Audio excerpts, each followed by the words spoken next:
Hi, it's Jason Verney. Today I'm recording this podcast, or a plodcast, if you want to call it, from, excuse me, believe it or not, the grounds of Angkor Wat in Siem Reap, Cambodia.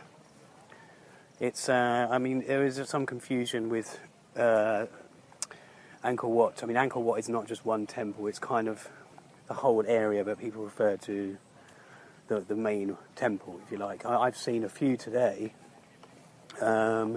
which are actually much more astounding in many ways than this Angkor Wat temple. I really wanted to make this particular episode of this podcast I wanted to make it about Cambodia, from Cambodia, where it will actually ultimately it will lead on to films in Korea, South Korea. But I really wanted to sort of just lay out the connection and my feelings towards Cambodia itself, and for the people. I first came here last year, pretty much exactly, or almost exactly. I know, you can't really say pretty much exactly, but you can't really say almost exactly. It's either exactly or it's not. Basically, but I will say almost exactly a year ago. I came here with some friends. I kind of did the same trip as last year. In other words, South Korea, Cambodia, and then Thailand. This year is a much bigger trip in total. I've done many weeks in South Korea. Now I'm in Cambodia. But what drew me back to Cambodia was it's had a lot of...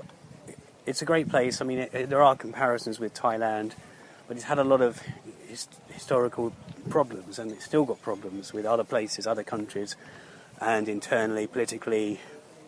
Even the political problems also relate to other countries, so, the internal problems are not that internal. They're political within the country, but they also have an effect on the countries that are kind of, maybe trying to get to Cambodia or take over Cambodia, maybe. But I mean, it's, I won't go into the history of Cambodia. The tragic things that have happened are pretty extreme, bad. I can't really put them into words right now, but there's just, whereas Thailand, everyone raves about how great Thailand is as a, holiday destination or even a retirement destination. But Cambodia, it can be like Thailand. It's just not. Thailand hasn't had the issues that Cambodia's had, and that's why I have a big heart for it. A bit like I do with Korea. There's a lot of problems that Korea's had, either by being bullied by other nations, again, its own political problems within, and it gets overlooked. Korea and Cambodia, and so I just I have this big heart for Cambodia now, and there is a quite a large Korean presence here as well in Cambodia. Just an example, while I think of it, even last night, I mean, there's loads of Koreans here today visiting, tourists. There's loads of Chinese. There's lots of from many places. Today, to be honest, I'm only spending about half an hour at Angkor Wat because it's been a long day. I've been here before. And I just wanted to also record this while I was here. But basically, just for an example, sorry, I've drifted off track there, but I saw near the hotel I'm staying at in Siem Reap, there was a van last night, a travel van, where someone's cleverly used the words Angkor, and Korean to be Angkorian travel. So they're obviously a travel company specialising in Korea. And I also saw today, when we were driving, or when we were in the tuk-tuk, there was, a Korean ring road around these temple area, the temple areas, or the big temple area. I didn't actually get a chance to ask anybody, or I didn't think if I asked, they'd actually be able to explain what it was. It was a big sign, a sign explaining various different places, directions to other temples, etc. But one saying Korean ring road. And even last year, on my visit, I popped into a shop that I saw was a Korean food outlet, I guess you could call it, a little mini-mart. Handed my card, spoke to the guy very briefly, very, very briefly. And, it's one of those places where I guess people are setting up businesses here, not just for Koreans, I mean, a lot of them are going to Vietnam as well.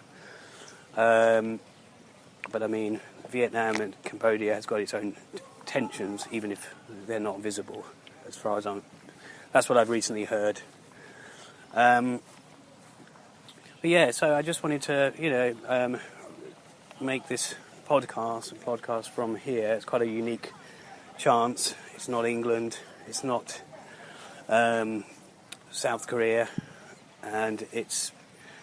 I mean, you're taking my word for it. That's where I am, but you can, if you were to listen very closely, or if you were able to hear, you could hear certain maybe bird noises, people, crowds. Yeah, it's a beautiful day. I mean, it's a beautiful day on most days in Cambodia, or at least the time of year that I've been. So it's yeah. I mean, I really need to probably read up more on their film side, Cambodians' film history, and also current situation. Of course, there are cinemas here, like any other country, I guess. So yeah, this is, as I say, this is kind of it's probably part one of a part two of Cambodia, or the Cambodia-Korean connection. It's a bit like Thailand. I started writing something a few years ago, my Thailand-Korea connection. There's always a connection to countries if you're looking, or even if you're not looking. And that posting, which I haven't published, was about probably about how Thailand played a part in introducing me to Korea or Asia, or to Asian films, and then to Korea, especially, specialised, sort of honed in on Korea.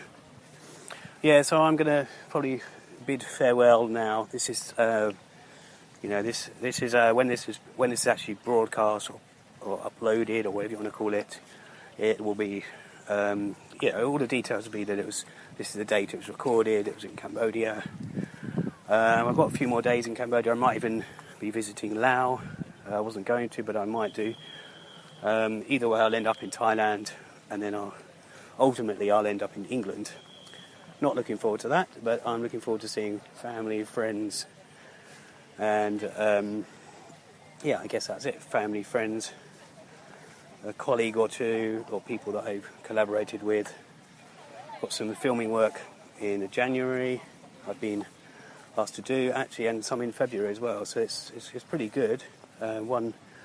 One actually in London, and one in France. So I mean, hopefully that goes to plan. I'm looking for ways also to expand my filming out to South Korea, or even Cambodia or Asia. I mean, I can do freelancing wherever. But anyway, I'm probably going to drift you off the subject here, rambling a bit as I do. So I will bid farewell, and I guess if I was saying thank you in Cambodian, or Khmer, as it's written, I guess, but it's Khmer, I would say Akun. Thank you. Okay, goodbye.